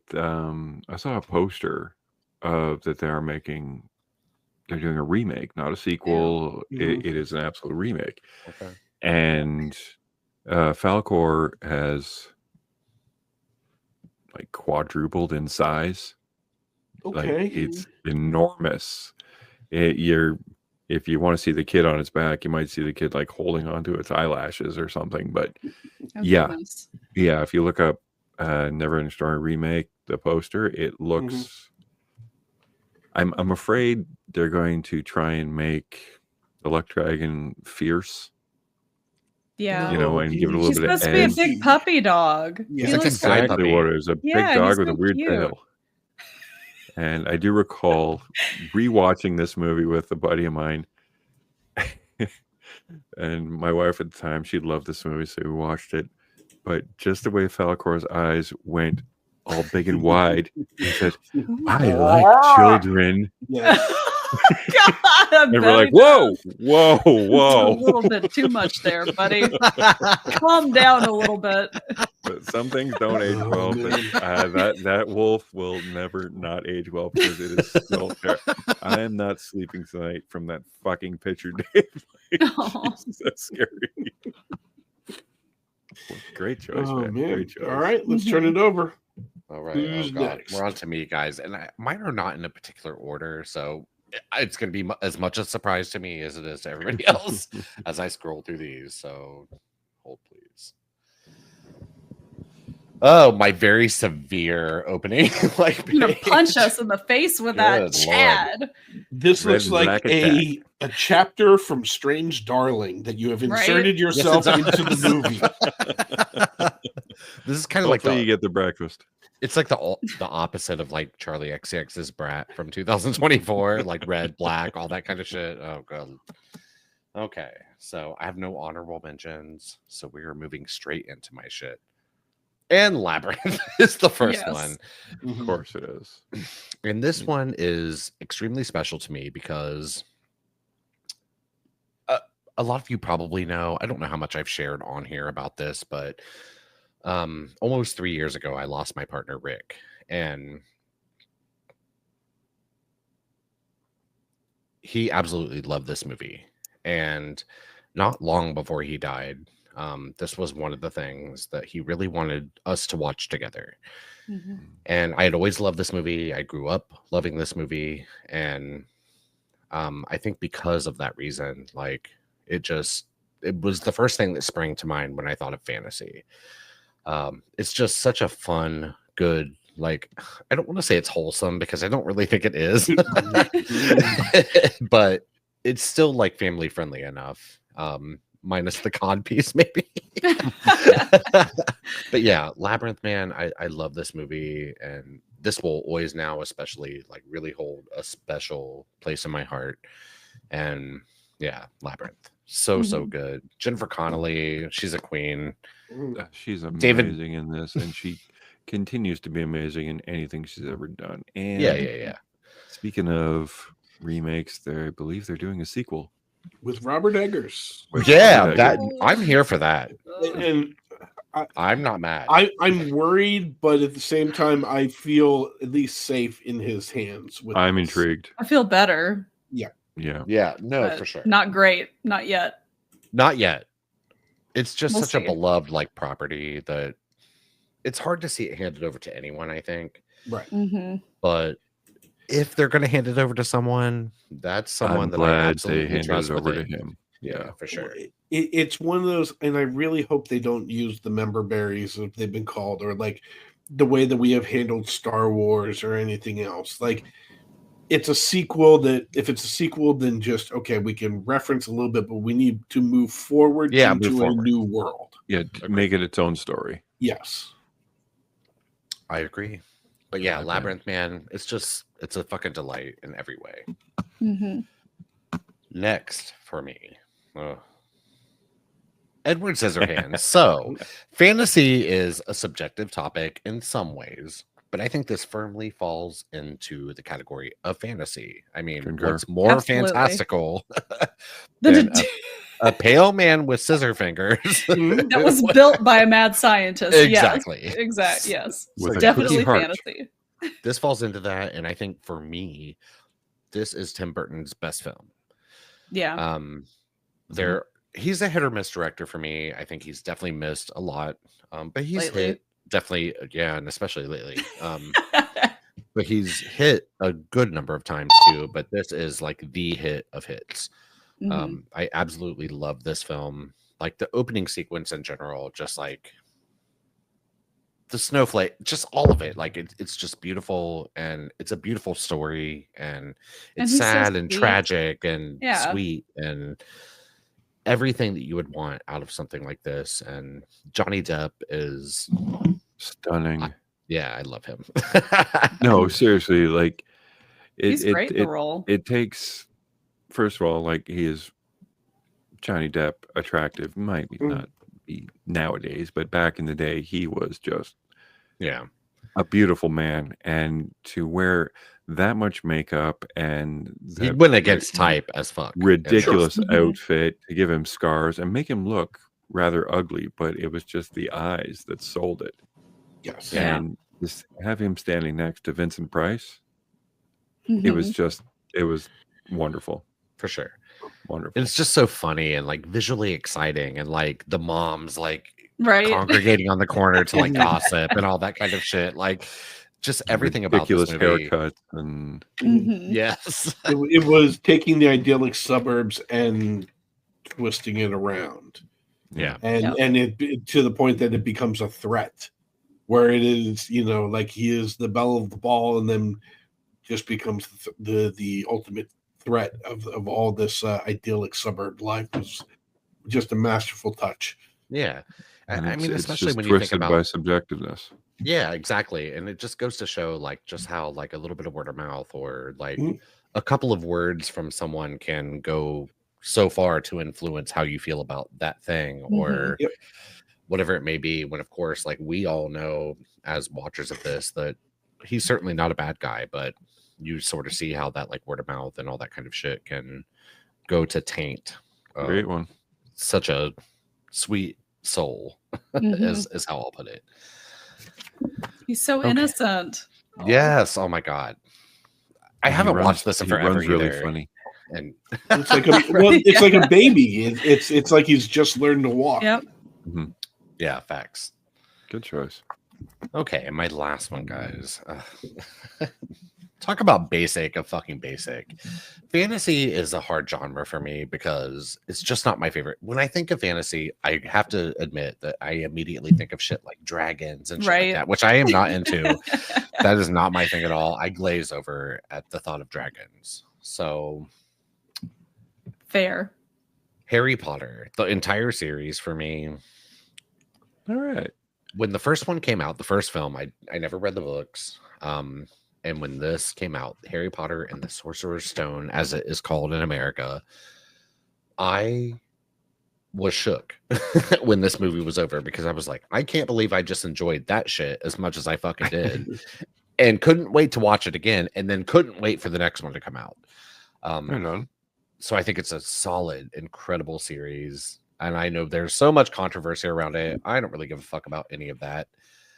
I just like Harry Potter. I think it's a great character, a great series, a great entertainment. And yeah, love it. All of it. I love the entire movie series for sure, except for the Fantastic Beasts shit. I don't like that. I don't count that as part of the series. You mean just the original Harry Potter? Just the original Harry Potter. They're definitely pulling the taffy. They're congratulations on wringing any sponge dry. Right. Yeah, I mean, Fantastic Beasts, they're fine enough, I guess. And they have like tons of prestigious actors and actresses and shit in them, but it did not capture the magic that this initial series did. Where's Harry? Yeah. Come on. Come on. So yeah, Harry Potter, man. Basic, but I love it. And it's not basic. Come on. No apologies, guys. You got wizards. I mean, can you list a higher range of talented actors? I mean, you have like Gary Oldman's in the damn thing. Mm-hmm. Gary Oldman's my absolute favorite. Alan Rickman. Like, there's just uber talent that signed on willingly and played these parts like Shakespeare. Mm-hmm. Yep. Because they were given a role and they're like, okay, this is a high art. This is a high literature. Well, I think it was almost material that sort of demanded that in a way. Like, I mean, it's certainly not highbrow, but this is a Shakespearean actor to really pull it off. Like, bring that gravitas. If he was still around, I believe like Sean Connery would have played a part.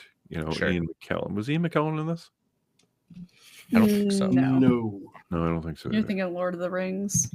That is exactly what I'm thinking of. Well, they're talking about another white-haired wizard. Okay. Right. They're talking about John Lithgow. I just saw that John Lithgow for Dumbledore, maybe? Yeah. Yeah, and series coming up, yeah. Okay. I can get behind that. I like Yeah, I'm fine with that. I do like the British style. Like, to me, it's one of the things that always saved the Star Wars or made the Star Wars was, yeah, you have all these Americans in the lead, but every single minor thing is a Shakespearean actor. Yeah, sure. God bless the Brits. Okay, right. For real. God save the Queen. Harry Potter guys love it. And then we're on to Miss Carly. Oh God. The mid-century theme. Oh, here it is. Let's go. Next time I'm going to use the same thing, but I'm going to do a collage like Brad. Yeah, no, same. Big same. Oh, I felt very outdone by this tonight, Mr. Brad. Just so you know. My shit was like a movie poster. It took me a long time to figure out, and I'm still figuring out this freaking slides thing. So I'm very proud of myself. You're doing a great job, dude. For real. By the time we're all proficient at it, I'm gonna ask you how to do it. We'll be on Twitter or X or whatever it is. Carly. Yes, let's do my honorable mentions. Okay. I'll keep it fast. So Legend is my first one. It actually probably would have gotten into my top 3, but the only qualm that I have about it is the fact that I prefer the director's cut, but with the Tangerine Dream score. So I can't do it with the orchestra score. I just can't do it. Okay. But great movie, definitely worth watching. The makeup in it, fantastic. Then, of course, Cruise. Clash. Do what now? You got Tom Cruise in it, for God's sake. Right? Yeah, Tom Cruise with his crooked teeth. Yeah, love it. But then we have Clash of the Titans, which, of course... Okay, Chad, have you seen that? Oh, no. Chad! Not even the remake? Wait, did you see Legend? Please tell me you've seen Legend. I don't think I've seen any of these. Oh, good God. Okay. All right, that's fair. Let me ask this. Is Clash of the Titans where someone sticks their hand in like a hole? I'm sorry, I just came back. What was that? Are you talking about Indiana Jones and the Temple of Doom? No. That's a different fantasy. Okay. Where they stick their hands in a hole. Base. Well, you have to go a little bit further. Well, I was going to say, I know Dune. No, don't go any further. No, what happens after? It'll Are they hurt. Underwater? Yeah, but it's kind of like how in the new Dune movie, like the guy has to stick his like hand in the box or whatever and like that was endure Dune. the pain. Dune. But I feel like there was a movie like from when I was little, and I felt like maybe it was it Clash was of the Dune. Titans. Yeah. No, not that. I hadn't seen I'm that not one. sure. I don't remember Puts his that. hand in the It box has and it's been all quite a paint. while. God, this sounds so bad. Fuck, guys. Sorry. I think it was Aw. Dune. Haters. Aw. Clash of the That's Titans okay. has like Medusa and Oh, Yeah. the skeletons and that And was the All that fun witches. stuff. The Kraken. and you the know, the I'm gods gonna find out what movie versus this was for real. Perseus. yes, and I want the owl. That would be my set piece. that little Dude, robot owl. Dude, are you kidding me? Hold on. Watch Oh, you this. got you Ooh. fucking got you got the fucking owl. Does it make the noise? Please tell me Oh it my makes the God. noise. Does it make the noise? Oh my God. I mean, maybe if it has working batteries, but it's a transistor radio. So- It's a Oh, radio. that's Are you awesome. shitting Yep. me? Nope, I'm not shitting you. See the dials? is They're the great. eyeballs. Yes. So, That's So, yeah. great. yep. That's the coolest. She So has the owl, babe. She has the fucking owl. You wanted. She has it right there. Bubo. It's Yes, Bubo. Bubo. Oh man. But okay. So yes, Clash the Titans. And Oh, then the Okay, just so we know really quick, I was thinking of Flash Gordon, by the way. Flash Gordon. That's a good one too, though. Where's he Flash stick Gordon's his good, hand? yeah. Do what? Where's Flash? Flash Gordon stick his hand? Yeah, no, like there's a part in that movie where he like sticks In a his hand in hole. something, like in a hole or a box or something Right. like that. And Are it's you very thinking- Dune like. Dear you Liza, thinking- dear Liza. Are you thinking Flesh Gordon? Could be Flash Gordon, maybe. I starred in that, guys, so let's not get twisted. Oh, jeez. Okay. Oh goodness. Yes, So all right. my next honorable mention is Six String Samurai. And I'm so actually, impressed that somebody else saw this other than me because I have mentioned this to other people and they're like, "That's not a thing." And I'm like, "I'm positive it's a movie. I've seen it." it's Like, "Oh, totally a thing. It's so Okay, good. And, vindicated. and Thank you." yeah, my husband tried to tell me it wasn't a fantasy movie. I was like, death is literally chasing him through, the Yeah. desert on this Ye- pilgrimage that he's doing to Las Vegas to become the Yeah. new king. It's like basically kind of a rockabilly type. What's it called? Wizard of Oz. Okay. It's really hard to describe, but it's nomad just kind fun. of journey. And the Yeah, guy's it's got kind of like a live action, like anime. yeah, It's very okay. silly. The It soundtrack looks is like- fantastic. and a look- guitar. It looks like the same poster as Adventures of Buckaroo Banzai. It's kind of similar to that. I mean, I think if you like that, you Gross. probably will like this. On the list. And then, I of just course, put it on the list. and of course, we have Highlander again. Boom. Had to mention that one. And then Snow White: A Tale of Terror. I don't know if any of you guys have heard of this. I have heard of it for that. sure. I remember Okay. the box. But dude, it's got like Sigourney Weaver. That's Sigourney Sigourney Weaver. Weaver. Yeah. Yes, Sam I'm Neill. terrified. I'm terrified. Oh man, it's good. It's actually my favorite iteration of Snow White. So Wow. Sam Neill playing Willem Dafoe. Oh my god. so yeah, those are my honorable mentions. I think they're all worth checking out. I spelled honorable wrong, but it's okay. Oh, I spelled We're in it America, the Brad. American Sorry. way, the correct Fine. way. You'll be Oh, spelling ouch, it this way soon ouch. enough. No, I'm just kidding. Oh yes, yes. Okay, next slide for Miss Carly. All right, so number 3 is Cool. Conan the Barbarian.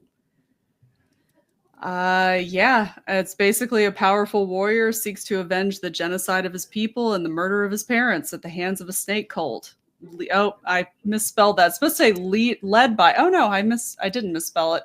I just can't read correctly. But it's led by Thulsa Doom, which is played by James Earl Jones. With the straightest, coolest hair in the world. Right? Everybody has bangs in this movie too. Yep. I was watching it a couple days ago. I was like, damn, I kind of want bangs again. Would you guys still love me if I got bangs? Totally. Just yes, bangs, I think you should just have the bangs. Just bangs. Bangs only. Yes. I think you can only get bang. Yes. Yeah, true. It's true. There's like one. Yeah, sad hair. And Thulsa Doom has to be the coolest name in the world. It's super cool. And I mean, I'm sorry, but I love Valeria too. She's actually a genuinely well-written female character. She's strong. She's sexy. She kind of makes Conan think about things. She should be making him think about things, but he's so just ready to get revenge. Obviously, his whole people have been killed, so he kind of doesn't have he has to do it. But everybody of course remembers the "what is best in life" quote: to crush your enemies, see them bitter before you, and hear the lamentations of their women. Yes, love that is so correct. much. And look at that poster. It's a great poster. It's kind of giving the Star Wars poster from a couple weeks ago. To be fair, the Star Wars poster was they commissioned that to have it in the style of this type of poster. Okay. The classic adventure. Yeah. Yep. Gotcha. And I love a hero that wears a helmet but no shirt. Me. Well, that's the most important part of his body. Damn. You're not covering up. I've seen him act over the years. I beg to differ. Oh. You're not covering up that body. Come on now. No, that's true. Great choice. But yeah. Next one? Yep, next one. Okay. I got the Princess Bride. So solid, for sure. I know. Well, I listen, I had to pick this one because I'm a woman. It's romantic. It's who doesn't like this movie? I mean, it's funny. Has so many quotable lines. Mm-hmm. The characters are great. I mean, I don't know. It's just I love this movie so much. Everybody's seen this movie. You don't even have to talk about it, but we're still gonna. It's perfect. Yep. I mean, everyone talks that Back to the Future is a perfect movie. This is an absolute perfect movie. Yep. This might be perfecter than Back to the Future. You know what? I would say yes. It's the greatest combination of side characters and side actors. Yes. That's in any movie. Like just Andre the Giant killing it. Wallace Shaw killing it. Like you bring in Billy Crystal and he just steals the show. Billy Zane just being the dick of dicks. Oh yeah. The Boo Lady. Just bow. The albino. Yes. Everybody. Fantastic machine just to bring death and pain. We're gonna get Christopher Guest and have him play straight. Yeah. The ROUSs. I think okay. Everyone has a favorite line. What is your favorite line? Oh God. Anybody want a peanut? That's a good one.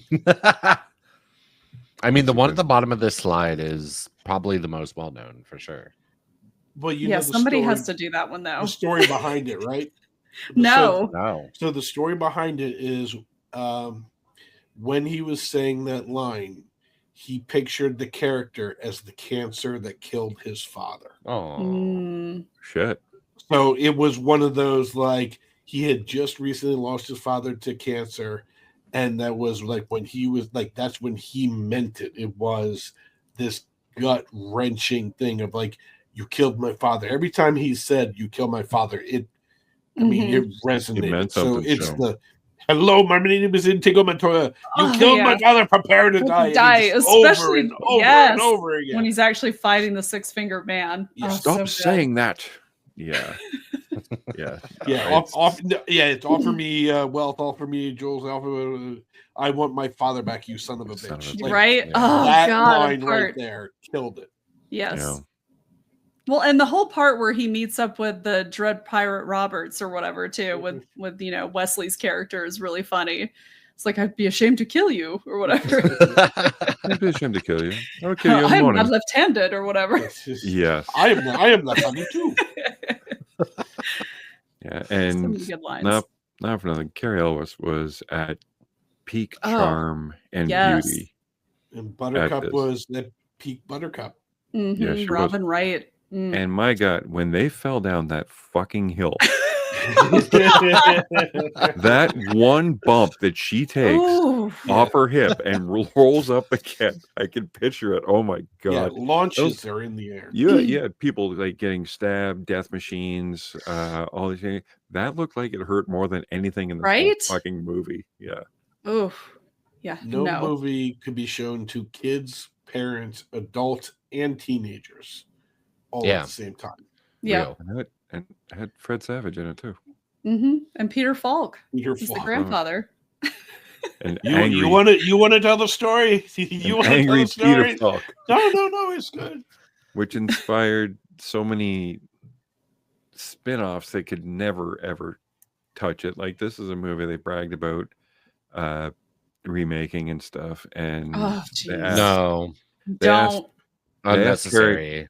They asked Carrie Elwes about, he says, they're thinking about remaking it, and he said, completely deadpan, he said, with everything that everyone's done, there is so few perfect movies. Why fuck with one? Yeah, exactly. Yeah. Don't mess with it. Why would you stab yourself in the perfect movie? Well, Dave, you and I have talked about this a million times. Stop remaking good movies. Yes. And start remaking bad movies. Fix the bad ones. Fix them.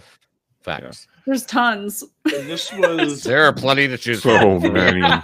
This is so many of my favorites. The greatest directing streaks ever. Oh, Rob Reiner. Rob Reiner. So Rob Reiner did Stand By Me, Mm-hmm. then Princess Bride, then When Harry Met Sally. Oh, wow. Then Misery, then A Few Good Men. Wow. Yeah. Ooh. Like that's 5 for 5. For sure. Like to find not a weak one in 5, I think maybe Spielberg, maybe close. Yeah. But that's when impressive. did he do North? Right after that was number 6. Yeah. What about What Women Want? Or Rumor Has It. Oh, I didn't see that one. I did like What Women Want, though. That was a fun one. So it's kind of silly. It wasn't a good movie, but yeah. No, it was a movie. Yeah. But it was a movie. Was a movie. It was a movie. All right. Final I think I'm ready for the last one. Yes. Oh, shit. That's your number 2. Wow, that's impressive. Yep. I'm scared. Well, it's obviously I forgot. You forgot.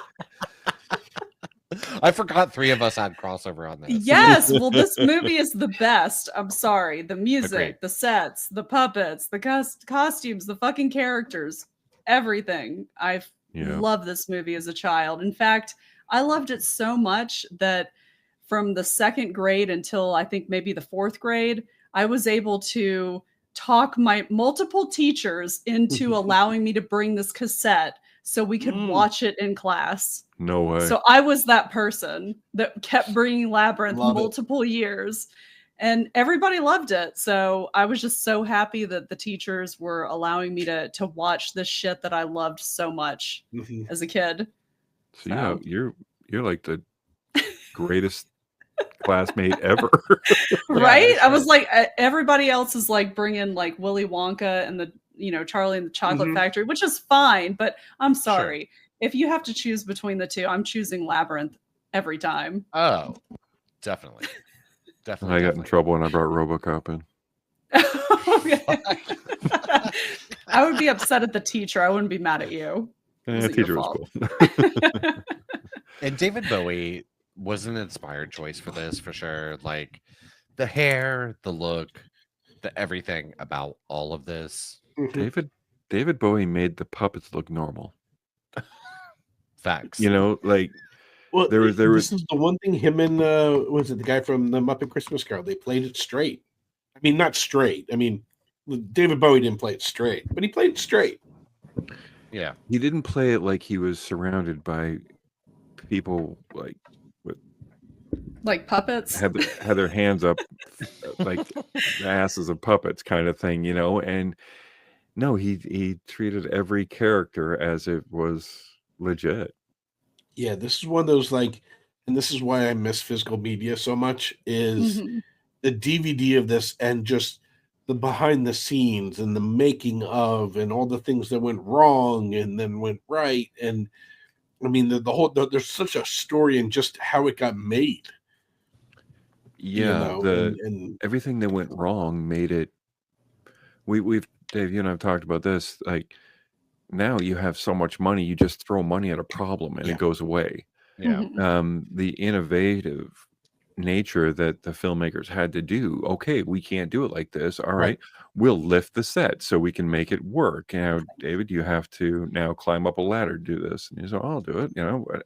You have to sing down, and the vocals might not hit, so he'll sing louder.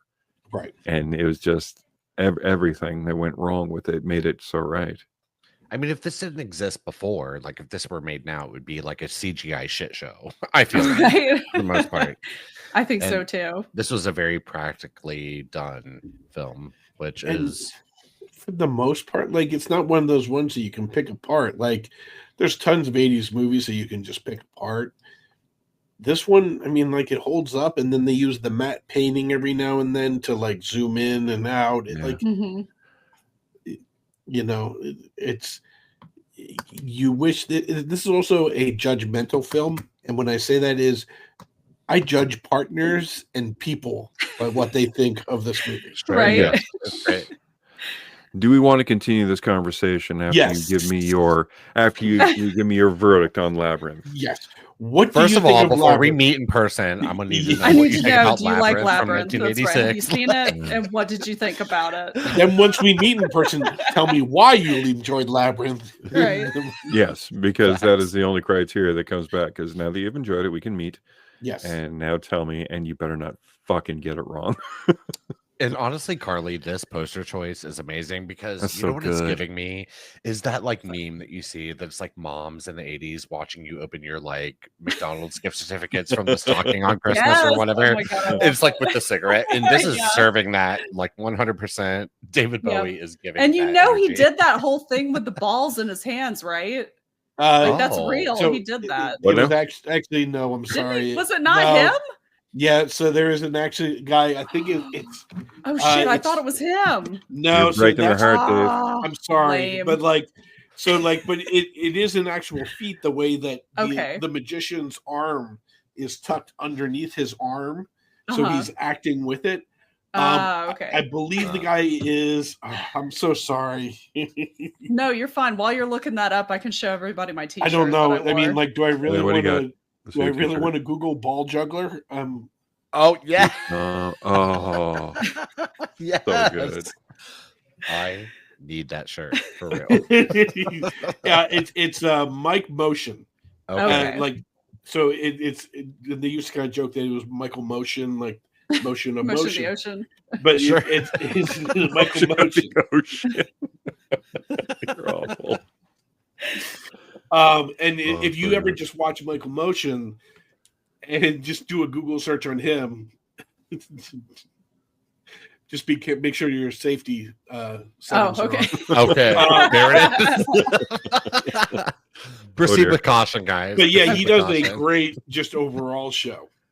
Okay. With balls. So sorry to ruin your childhood. No, that's okay. For some reason, I thought I remembered seeing that or hearing it somewhere. So no, that's good. I'm glad that I don't want to tell somebody that information and it'd be wrong. We're here to learn. That's right. Nah, that's great. Why are you trying to mislead people, Carly? No, I'm just kidding. I'm just kidding. I know. No, that was good. And honestly, if anyone takes anything away from any of this tonight, watch Labyrinth if you haven't seen it for some fucking reason. Yeah. Like, seriously, it's that great. And yeah, lots of great recommendations tonight. and fun shit. Lots and of fun fantasy, stuff. Man. I think it goes to show too that fantasy is a little bit different than, and not just like kind of one specific thing. Again, I think dragons when I think fantasy, but clearly none of my shit had dragons in it. So this took me a little bit of like thinking. I'm very, very impressed that nobody picked Lord of the Rings. Well, listen, I can't pick it because everybody else would pick it. Like, I feel like that's kind of why I shied away from it. Yeah. I do like Lord of the Rings. Oh yeah, no, it's fantastic. But which one do you do? Do you do the third one? Is it the first one for how it broke this? All three. And in all honesty, when you watch them now, a lot of the CG just it's a little dated. Sure. It kind of falls apart a little bit. Where the story is great, the acting is great, but the fantasy elements do not hold up as well as something like a Harry Potter or the other greats. Well, it's more reliant, I think, on that kind of stuff than things like Harry Potter. Yeah, that's the other thing. It was a very CG heavy. Now, my household, we watched all three back to back just for something to do. And the one thing I noticed more than anything, Frodo wipes out a lot. I don't know if just upon individual viewings I noticed this son of a bitch, this hapless prick, can't walk 9 steps without falling. Like, so much to the point that if back in the day we would have made it a drinking game that you need to drink every time Frodo wipes out, he would be shit-faced by like a quarter of the first fucking movie. I couldn't believe it. This guy, he just wipes out, falls and flops. I don't know if Peter Jackson just likes seeing that the actor wipe out a lot, but man, he falls a whole lot. And I mean, just to bring this full circle tonight, Sean Astin is in the Lord of the Rings films, right? Yes, he is. He is. Yes, he is. He's Samwise Gamgee. It all comes back to Sean Astin, guys. You've seen him, Chad. Have you seen it? Have you seen Lord of the Rings? The original trilogy, right? I have seen the Lord of the Rings. Okay. I have to say though, I'm not a fan. This is not. That's okay. Hey, it's fair. You like what you like. Hard eyes. Hey, to be fair, he didn't really like that much. No, yeah, true. I'm teasing. Said it was okay. Long legs. Now, if you had said long legs. Oh yeah, Satan magic long legs. Now we're talking. For real. All right. Anybody else have anything to say before we get the fuck out of here tonight, guys? Looking forward to the next Captain America tomorrow. Yeah, we will. I think that's happening. I mean, nothing says romance like the new Captain America movie for Valentine's weekend. So I have a feeling I am seeing it with the person I love, and that'd be me. Well, let me tell you really quick, guys, and I guess for everyone, Chris, the man that I'm seeing, loves Marvel, and I have sat with him now numerous times through watching Captain America trailers while he dissected them. Okay. And tried to figure out exactly like what is going on, what is happening, who is who. Like, I mean, not who is who, but like he knows what the fuck is up, and he's like picking apart like every little piece of it. Like, oh, okay. So very interesting. That's cool. No, man, that's what we do. This is the culture. This is the fun shit, man. Come on. I've already threatened Chris that I'm going to make him come on the podcast at some point. So you totally should. We'll talk about Captain America. This is my favorite trilogy in the Marvel thing. So yeah. Well, yeah, and it was funny because Trey, I told Trey about the fantasy. He's like, "Oh my god, I've got so many movies. I need to come on there." I was like, "Okay." Yeah, definitely. That's what it's about, man. Like, yeah, bring the friends on. Anybody on. Come on. Join us. Have some fun. You want to come on? Shoot us a message. You think our movies suck? Shoot us another message. Yeah, no shit. Do you agree that Krull is the greatest fantasy movie? Me too. Where he only uses the weapon like 3 times? I think that was a budget thing. I'm not going to lie. Sure. Now I'm sad. I was happy. Now I'm sad. How would Trey be on here? Would he be into this? Well, now I mean, like, listen, I'm sure I could probably convince him to do an episode or 2, maybe. Well, I've told him to do it. He'll do it. Right? He should. Thing, right? He's a natural. Okay. There you go. Oh, okay. Good to know. I like it. Well, stay tuned for Chris and Trey show. Yeah, no shit. We don't have to be here. Fuck That's right. They could just do it. Just have them do it. Yeah, I was gonna say, Chris, Trey, y'all take this shit guys, over. We ain't shit. We can go take a nap, text back and forth and drink, But yeah, for everyone who's made it this far and come into this, of course, as always, thank you so much. And yeah, it's so much fun to do this, and really I love all these people. And Mr. Coach bounced, but he's still here in spirit. Yeah, he's here in spirit, guys. You come here. Wait, hold on. Speaking of Chris, here comes we have a Chris who has now made it in at the very tail end of this episode. Is it a bear sighting? Hello, Chris. Aww. Adorable. So sweet. All right. Good night, guys. Night, everybody. Thanks for joining us. Now I gotta hit end record. Fuck. Oh, that's you got it, Chad. You can do it.